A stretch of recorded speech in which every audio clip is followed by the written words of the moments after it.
നമ്മുടെ കരിയറിൽ ഗ്രോത്ത് വേണമെന്നുണ്ടെങ്കിൽ നമുക്കുണ്ടായിരിക്കുന്ന ഏറ്റവും ഇമ്പോർട്ടൻ്റ് ആയ സ്കിൽ എന്താണ്? ഞാൻ മുമ്പ് വർക്ക് ചെയ്തൊരു കമ്പനിയിൽ നിന്ന് എല്ലാ ഡിപ്പാർട്ട്മെന്റ് ഹെഡും every week we gather for a review meeting. അവിടെ വെച്ച് നമ്മുടെ മീറ്റിംഗിൽ വളരെയധികം സൂപ്പറായി പെർഫോം ചെയ്യുന്ന ചില ആളുകളുണ്ട്. XLRI ഇന്ത്യൻ സ്കൂൾ ഓഫ് ബിസിനസ്സിലൊക്കെ MBA കഴിഞ്ഞ് പാസ് ഔട്ടായി വന്ന ഹൈലി സ്കില്ലായിട്ടുള്ള എൻ്റെ കൊളീഗ്സ് അവർക്ക് ആ മീറ്റിങ്ങിൽ പെർഫോം ചെയ്യുന്നത് എന്ത് ഷാർപ്പായിട്ടുണ്ടെന്നത്, വളരെ ക്രിസ്റ്റൽ ക്ലിയർ ആയിട്ട് കമ്മ്യൂണിക്കേഷനിൽ പെർഫെക്റ്റ് ആയിട്ട്, even though they are not that much good on technical skills. അവിടെ സമയത്ത് എത്രയോ ടാലൻറ്റഡ് ആയ ആളുകൾ പക്ഷെ കമ്മ്യൂണിക്കേഷൻ കുറച്ചൊന്ന് വീക്കായ കാരണത്തിൽ അവർക്ക് പെർഫോം ചെയ്യാൻ പറ്റാത്തതിനെ എത്രയോ നല്ല രീതിയിൽ കമ്മ്യൂണിക്കേഷൻ എക്സ്പേർട്ടായ ആളുകൾക്ക് പ്രസൻറ്റ് ചെയ്യാൻ പറ്റുന്നുണ്ട്.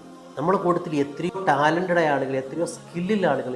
നിങ്ങൾക്ക് ആലോചിച്ചാൽ അറിയാം, ചിലപ്പോഴൊക്കെ നിങ്ങൾക്കത് സൂപ്പറായി പ്രസൻറ്റ് ചെയ്യാൻ പറ്റില്ല എന്ന ഒറ്റ കാരണം കൊണ്ട് നിങ്ങളുടെ റിപ്പോർട്ടിംഗ് മാനേജറോ നിങ്ങളുടെ ബോസോ ഒരു പക്ഷേ നിങ്ങളെ കൺവിൻസ്ഡ് ആയിട്ടുണ്ടാവില്ല. പക്ഷെ നിങ്ങൾ ചെയ്തിട്ടുള്ള കാര്യം വളരെ വലിയതായിരിക്കും. അതുകൊണ്ട് നമ്മൾ മനസ്സിലാക്കേണ്ടത് കമ്മ്യൂണിക്കേഷൻ നമ്മൾ വളരെയധികം പ്രയോറിറ്റി കൊടുക്കണം. നമ്മുടെ കരിയർ നമുക്കൊരു ഗ്രോത്ത് വേണോ, നമുക്ക് പ്രൊമോഷനും ഗ്രോത്തും സാലറി ഹൈക്കൊക്കെ വേണോ, തീർച്ചയായും നമ്മൾ ഇംപ്ലിമെൻറ്റ് ചെയ്ത കാര്യങ്ങൾ പെർഫെക്റ്റായി കമ്മ്യൂണിക്കേറ്റ് ചെയ്യാനും സ്റ്റേക്ക് ഹോൾഡേഴ്സിനും നിങ്ങളുടെ വെണ്ടേഴ്സിനും അതുപോലെ തന്നെ നിങ്ങളുടെ റിപ്പോർട്ടിംഗ് മാനേജർക്കും കമ്മ്യൂണിക്കേറ്റ് ചെയ്യാൻ നമുക്ക് പറ്റണം. അതിന് നമ്മുടെ കമ്മ്യൂണിക്കേഷൻ സ്കില്ല് ഡെവലപ്പ് ചെയ്യണം. കമ്മ്യൂണിക്കേഷൻ സ്കില്ല് ഡെവലപ്പ് ചെയ്യുന്ന ഒരുപാട് മെത്തഡോളജി ഇന്നത്തെ കാലത്ത് നമുക്ക് അവൈലബിൾ ആണ്. അത് നോക്കി നമ്മൾ അത്തരത്തിലുള്ള കാര്യങ്ങളിൽ ശ്രദ്ധ കേന്ദ്രീകരിക്കണം.